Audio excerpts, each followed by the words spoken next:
Well, at first it was an interesting situation where you're like, you may not even have a say in the matter. Like you might, I don't know, the people who run the Kennedy Center might cancel the whole Right. event. Which So seems possible. it seems possible. I mean, anything seems possible, right? So that was one possibility. But I think Conan had a very clear sense of it early on that, I mean, Conan, the Mark Twain Prize it's it's a show and it's an event where Conan's the honoree and he's not really um he has nothing to do with the producing of the show. Hmm. So he was kind of in the dark. There's this whole production team and they're kind of like, you're the honoree, you're winning the prize. You leave the show to us.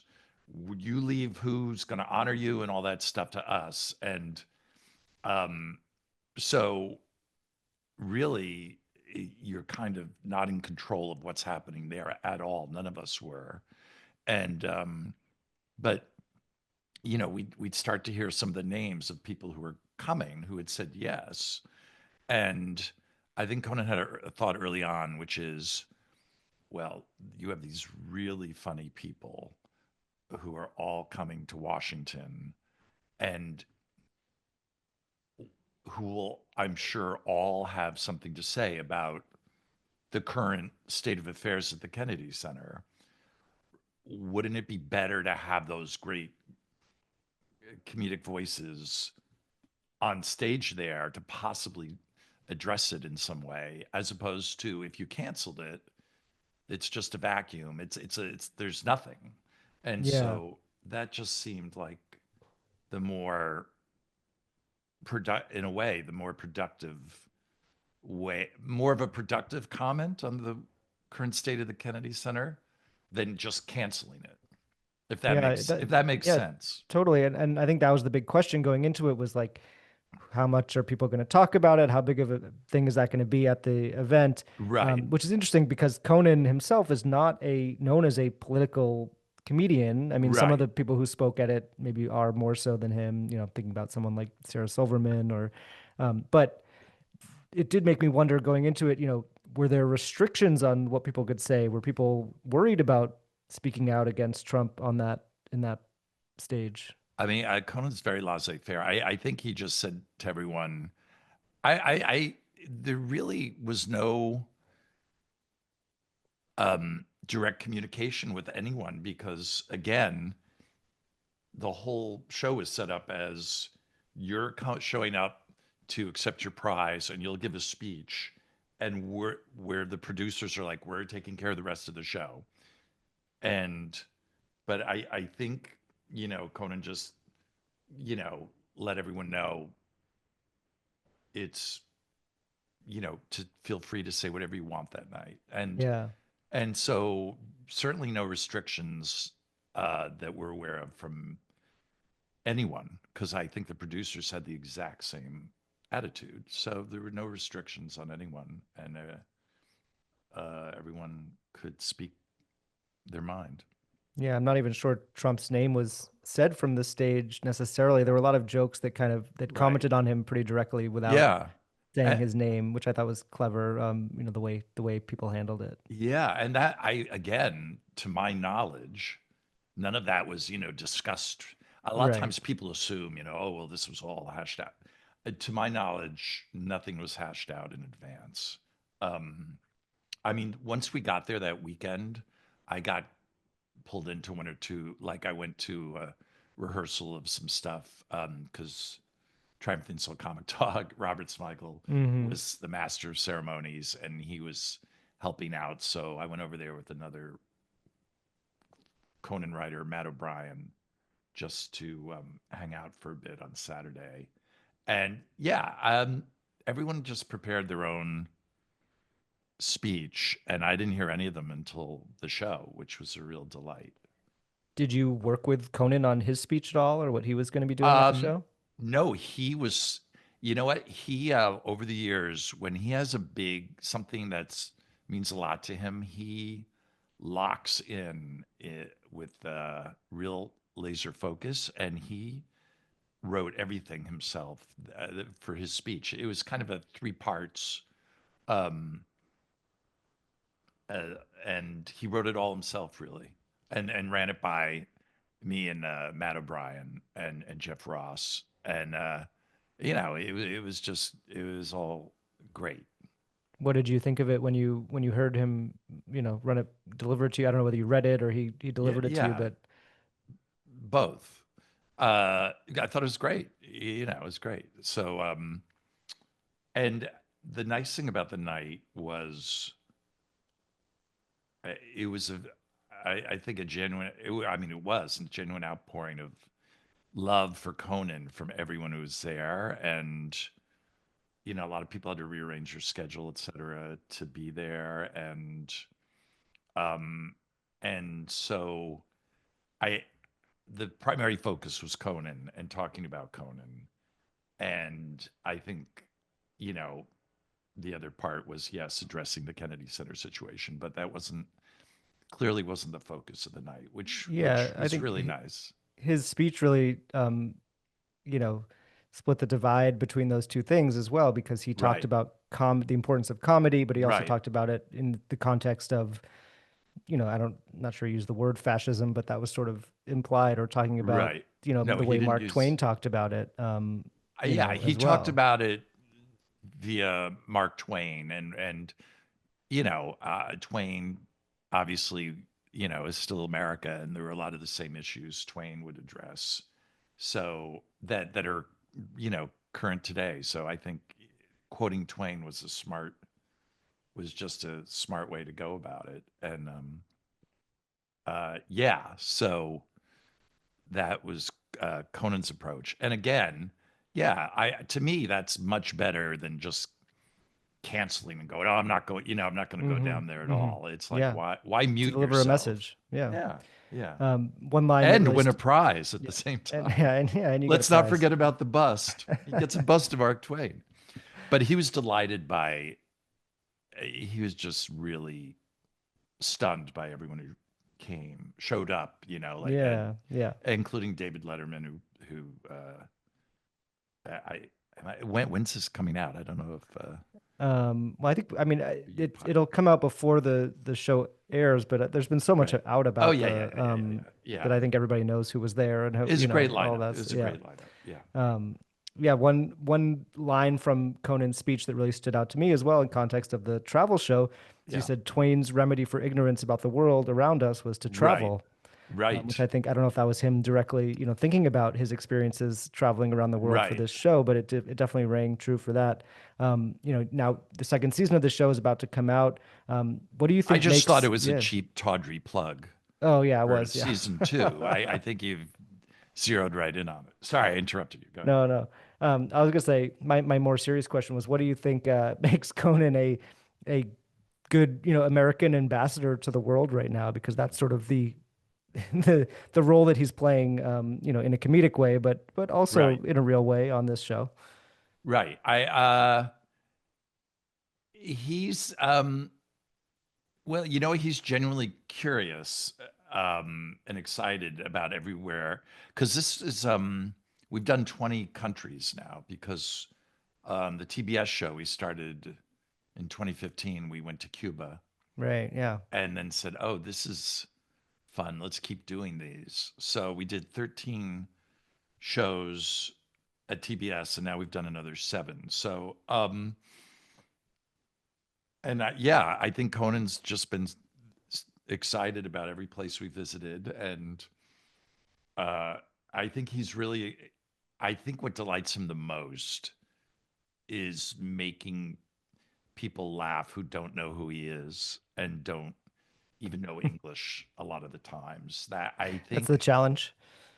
well, yeah, I think the challenges come up. We don't necessarily plan it that way because obviously going in, we come up with things like, oh, you're going to, meet with this person and that person, and we provide for, English speaking or having an interpreters there.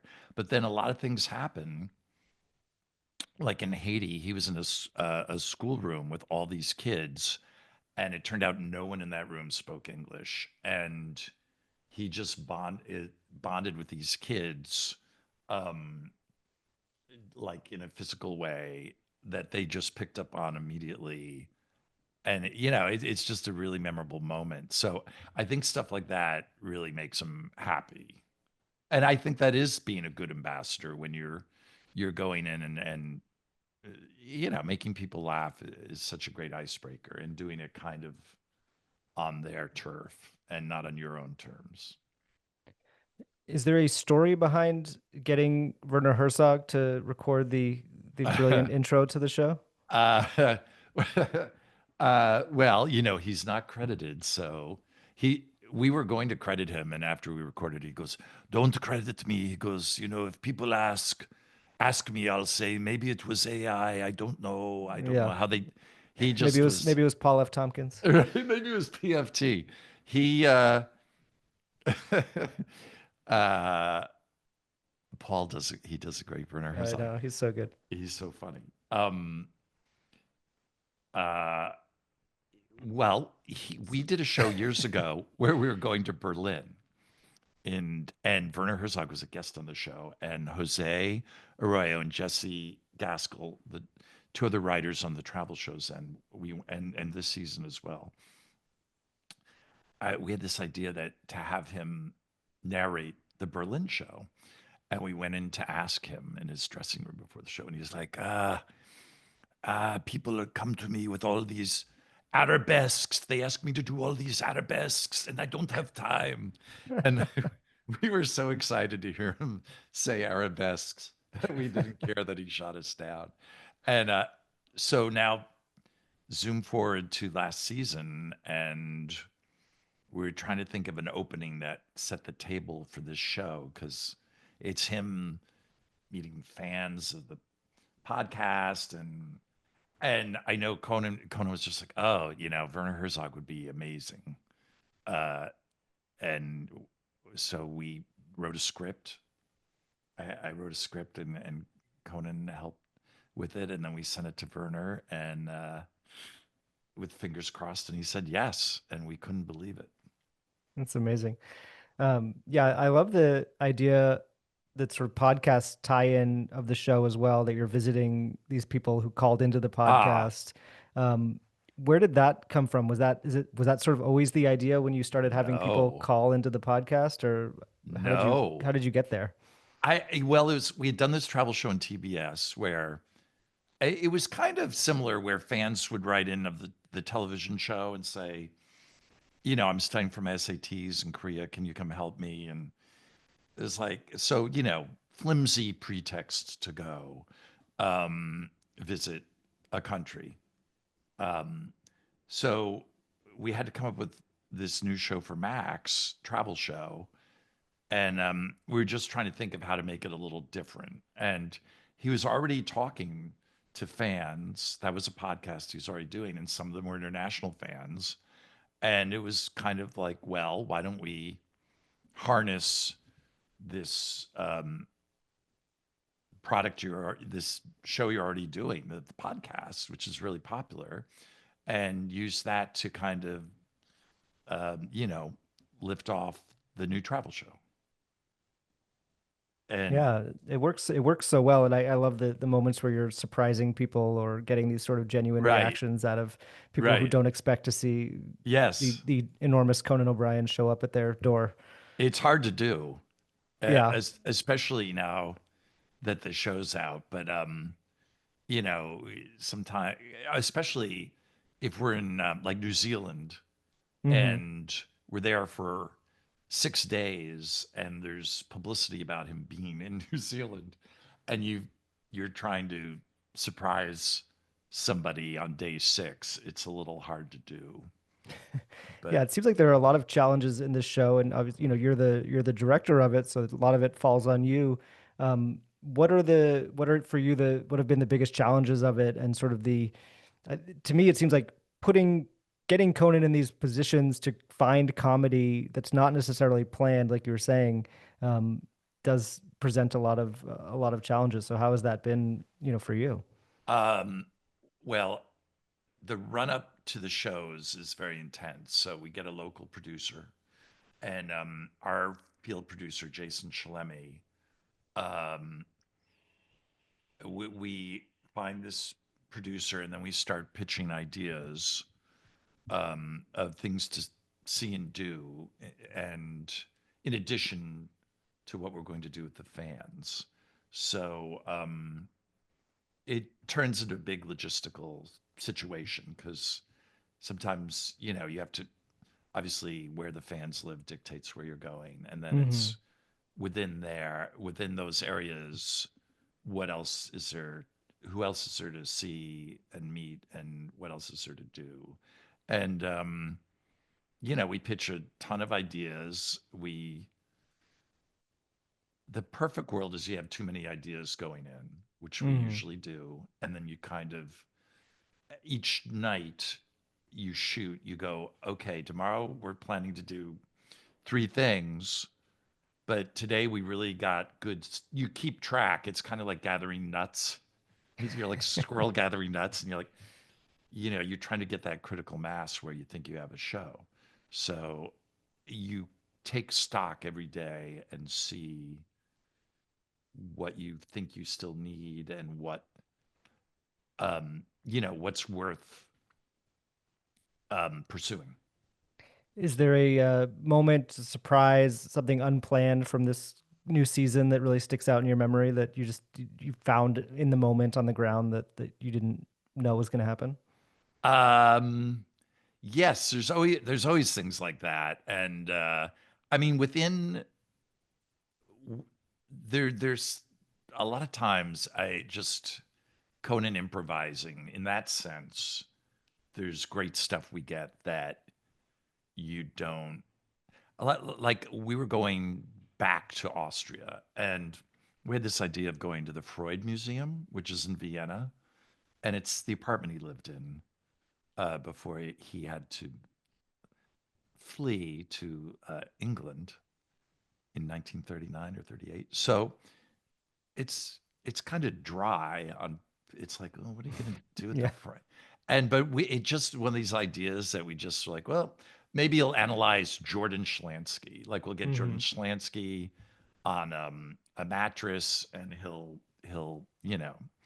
and and then right before we went, Conan had this idea. It's like, well, how about if I'm dressed as uh, Freud?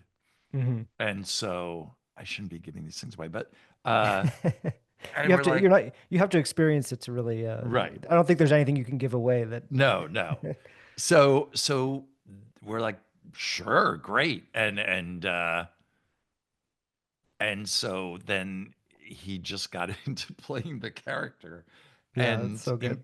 did you? Yeah, Yeah, yeah. he just started improvising, and you're just like, I hope, let's just make sure the angles are right for this, and you let him go because it's it's great. But yeah, no, there definitely, and then there's things you don't expect, like in New Zealand, there are these parrots that attack cars, and we did a pit stop, and these I was kind of hoping these birds would show up, and they did. So he got to fool around with them, and yeah, just there are always unexpected moments.